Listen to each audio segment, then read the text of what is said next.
Last ৩-৪ দিন ধরে আমাদের সুহানা পাখিটা ঠান্ডায় অনেক কষ্ট পাচ্ছে, সমানে নাক বন্ধ আর শোয়াইলে ঘর শব্দ করে। তো এই জন্য আজকে ওর নাকটা ক্লিন করব পানি দিয়ে। তো ভাবলাম একটা ছোট ভিডিও করে ফেলে আপনাদের সাথে শেয়ার করতে পারি যে এটা আমরা কিভাবে করি। সাফওয়ান ট্রিপ থেকে ব্যাক করছে আর ওকে আমি জাস্ট রিসিভ করার জন্য গেছিলাম। ভাবলাম যে ওর ব্যাগগুলো এত হেভি, ওকে হেল্প করব বাসায় টেনে নিয়ে আসতে। উল্টা ও তো সেগুলো আমাকে দিলও না, বরং আমার হাত থেকে সে সুহানাকে নিয়ে তারপরে হচ্ছে সে বেবি কার চালাচ্ছে। মানে আমার বাচ্চাটা কত বড় হয়ে গেছে যে এখন তার বোঝা আমি কি টানবো, সে উল্টা আমার হাত থেকে নিয়ে বোঝা টানে এখন। হ্যালো, আসসালামু আলাইকুম, কি খবর, কেমন আছেন সবাই? এই দেখেন, এই ছোট্ট পুচ্চিটা হচ্ছে গাড়িতে উঠলে আমার হাতটা শক্ত করে ধরে রাখে ওর ছোট্ট দুইটা হাত দিয়ে। আমি যখন পড়াতে যাই তখন হচ্ছে যে ওকে ওর বাবার কাছে রেখে যাই, ঘন্টা খানেক ওর বাবার সাথেই থাকে, খেলে। আর মাশাআল্লাহ এখন খুব সুন্দর মানে রিপ্লাই করতে পারে। যদি ওর সাথে কথা বলি তাহলে বিভিন্ন রকম শব্দ করে, শুনতে কিন্তু বেশ ভালোই লাগে।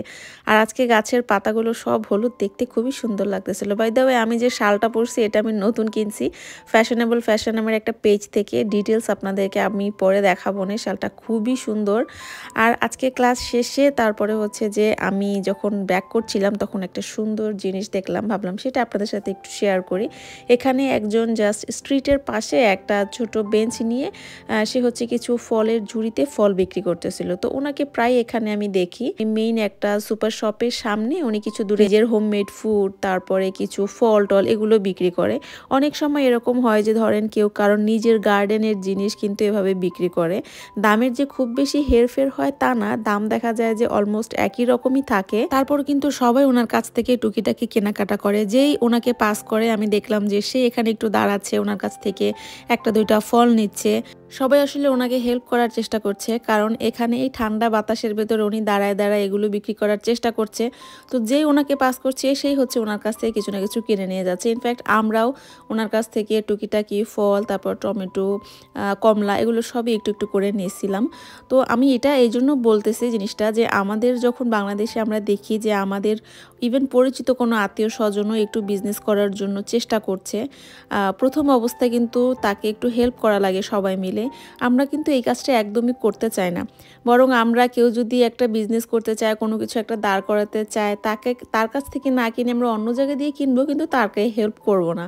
তো এই জিনিসটা যদি আমরা একটু চেঞ্জ করি, আমরা যদি আমাদের আত্মীয় স্বজন বা আমাদের বন্ধু বান্ধব যেই কিছু করার চেষ্টা করছে নিজ উদ্যোগে, তাকে সবাই মিলে একটু করে হেল্প করি, তাহলে কিন্তু সে নিজের পায়ে দাঁড়ায় যেতে পারে, তাই না? তার অনেক বড় হেল্প হয়।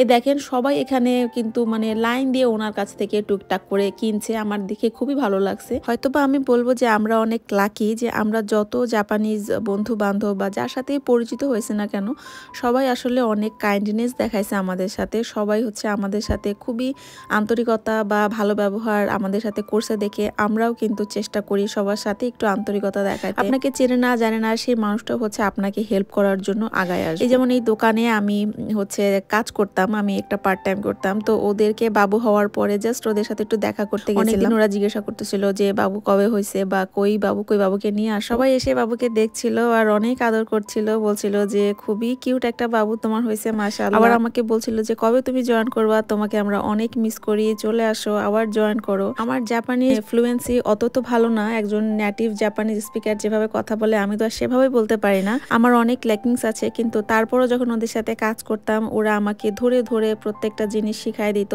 আমি যদি একটা জিনিস ভুল করতাম সেটা মানে সুন্দর করে বুঝায় বলতো আমাকে যে এটা এইভাবে না, এটা এইভাবে হবে।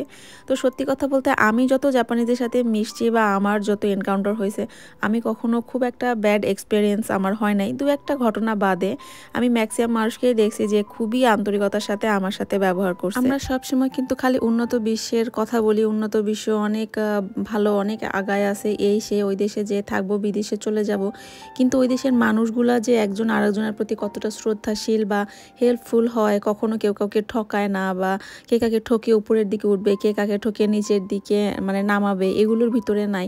এটা আমরা কিন্তু প্র্যাকটিস করি না। তো আমরা আসলে আমাদের নিজেদেরকেও কিছুটা যদি চেঞ্জ করি, তাহলে হচ্ছে উন্নত বিশ্বর দিকে তাকায় থাকতে হবে না, আমাদের কিন্তু আমাদের দেশটাকেই সুন্দর একটা দেশ হিসেবে আমরা দেখতে পারবো ভবিষ্যতে। এরপরে বাসায় এসে সানায়া বায়না শুরু করছে, সে আজকে আবার সাইজেরিয়ায় যাবে। সাইজেরিয়া তার পছন্দের একটা খাবার আছে, সেটার নাম হচ্ছে পপকর্ন শ্রিম্প, সেটা খাবে। তো আমি বললাম যে তোমার সাইজেরিয়া যাওয়ার দরকার নাই, এতগুলো টাকা বানায়, তার চেয়ে বরং আমি বাসায় একটু বানিয়ে দেওয়ার চেষ্টা করি। তো আজকে ফার্স্ট টাইম আমি এটা ট্রাই করছি আর ও খুব মজা পাই খাইছে। আমার অবশ্য একটু ভিডিও করলে হয়তো ভালো হতো, সবার সাথে শেয়ার করতে পারতাম, বাট আমার আসলে খেয়াল ছিল না। এটা বানানোর পরে হচ্ছে যে খেয়াল হয়েছে যে একটা ছোট্ট করে ভিডিও করে রাখলেও হয়তো।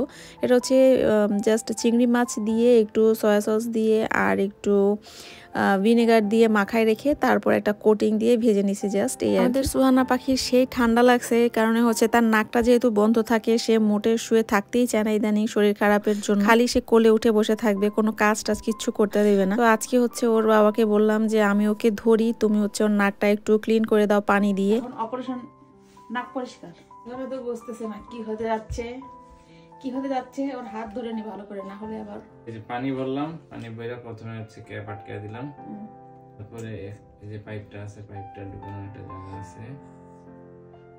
এখন এখান দিয়ে ফু দিব আর একটা নাকে ঢুকাবো, কাজ শেষ। জিনিসটা 1 সেকেন্ডের ভিতরে করে ফেলবো, করতে হবে তাড়াতাড়ি, যাতে হচ্ছে যে ওর বেশি কষ্ট না হয়। 1 2 3। পানি ব্যবহার না করতে চাইলে কিন্তু এই সাকাটা দিয়ে আপনি জাস্ট বাতাসটা ভিতর থেকে টেনে নেবেন, তাইলেও কিন্তু নাকের সব নাকশি এসে ওই বাটির ভিতরে জমা হবে। আমার কাছে ওইটার চাইতে পানি দিয়ে পরিষ্কার করাটাকে বেশি কাজের মনে হয়, এজন্য আমি এভাবে পরিষ্কার করি। আর এখন আমরা যাচ্ছি সাফওয়ানের স্কুলে সাফওয়ানকে রিসিভ করতে। গত বছর গেছিলাম না দেখে সাফওয়ান সেই বকাঝকা দিয়েছিল যে কেন আমাকে নিতে আসো না। সবার বাবা মা আসছে, কারণ ওদের যে ব্যাগগুলো থাকে সেটা অনেক হেভি থাকে, তো ওইটা টানার জন্য দেখা যায় যে সব গার্জিয়ানরাই যায়। এই যে এই গার্জিয়ানটা হচ্ছে ব্যাগ নিয়ে আসতে গেছে, তো আমিও সাফওয়ানকে সাহায্য করার জন্য আসছি।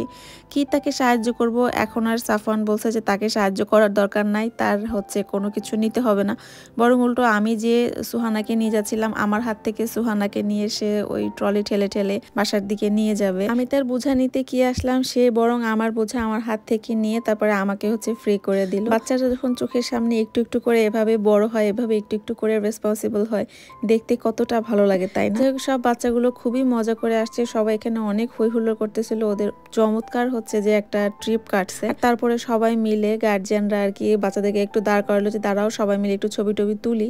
তো অনেক বাচ্চাই তো চলে গেছে, যে 3-4 জন ছিল ওদেরকে একটু দাঁড় করায় জাস্ট স্কুলের সামনে কয়েকটা ছবি নিচ্ছিল গার্জিয়ান সবাই। যাই হোক, ব্লগটা এখানে শেষ করি, অনেক বড় হয়ে যাচ্ছে। নেক্সট ব্লগে দেখা হবে। আজকের মতো আল্লাহ হাফেজ।